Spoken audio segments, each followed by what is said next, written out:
আসসালামু আলাইকুম।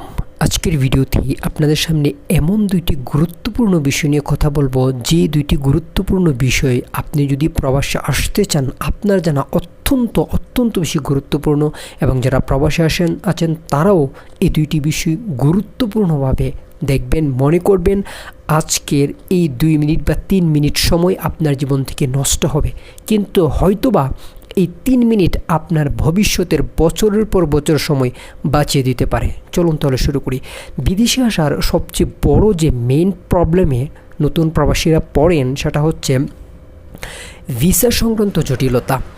তাদেরকে বিভিন্নভাবে প্রলোভন দেখানো হয়, প্রলুব্ধ করা হয়, আর সে প্রলোভনটা কে দেখায় জানেন? আপনার অতি আপনজন, কাছের জন। কয়েকদিন আগেও একটা লোকের সাথে কথা বলতেছিলাম। ওই লোকের স্যালারি কত জানেন? 600 রিয়াল তার স্যালারি। তার খাবার খরচ আসে 300 রিয়াল প্লাস। এবার বোঝেন আপনি যে সে কত টাকা পাঠাবে বাড়িতে।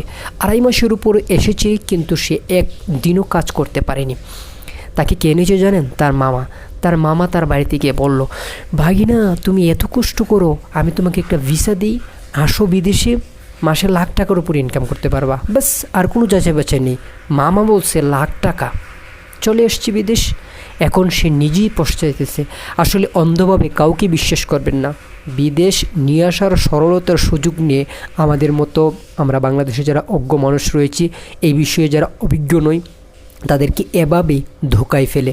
হোক আপনজন, কাছের জন, আত্মীয় স্বজন, বন্ধুবান্ধব, কারো কথার ওপরে আপনি ডিফেন্স করবেন না। আপনি নিজে ভিসা সংক্রান্ত সমস্ত জটিলতা ভালোভাবে খতিয়ে দেখে তারপর বিদেশে আসুন। যদি আপনার ফার্স্ট লেভেলটা আপনার পক্ষে সম্ভব না হয়, আমি সাজেস্ট করব বিদেশে আসবেন না, কারণ এই বিষয়টা আপনার বিদেশ আসার 80% ডিফেন্স করে।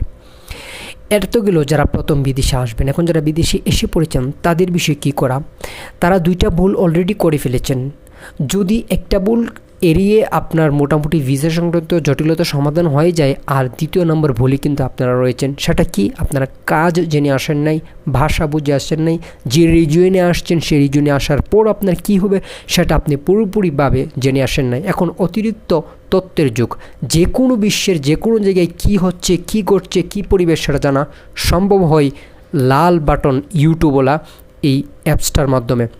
তো আপনি ইচ্ছে করলে সেটা জানতে পারেন। এখন তো আপনি জেনে আসেন না, এখন কি করবেন?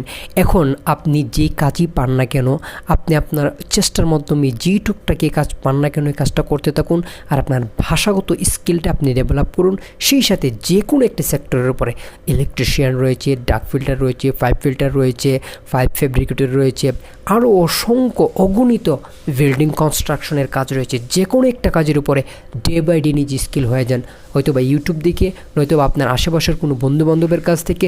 মোটামুটি যদি আপনি 20 থেকে 30% কাজটা শিখতে পারেন, তাহলে আপনি খুব দ্রুতই 2 থেকে 3 মাস যদি যে কোনো জায়গায় কাজ করেন, তাহলে আপনি 80 থেকে 90% আপনি স্কিলড হয়ে যাবেন। যখন আপনি স্কিলড হয়ে যাবেন, তখন দেখতে পারবেন আল্লাহর রহমতে আপনার কাজের অভাব হবে না, টাকার অভাব হবে না। এই 2টি বিষয়ের উপর আপনার অত্যন্ত বেশি গুরুত্ব দিন। আপনাদের সম্মান বিদেশেও বাড়বে, দেশেও বাড়বে, সব জায়গায় বাড়বে। আল্লাহ তাআলা সবার রিজিকে বারাকাত দান করুন। আসসালামু আলাইকুম ওয়া রাহমাতুল্লাহ।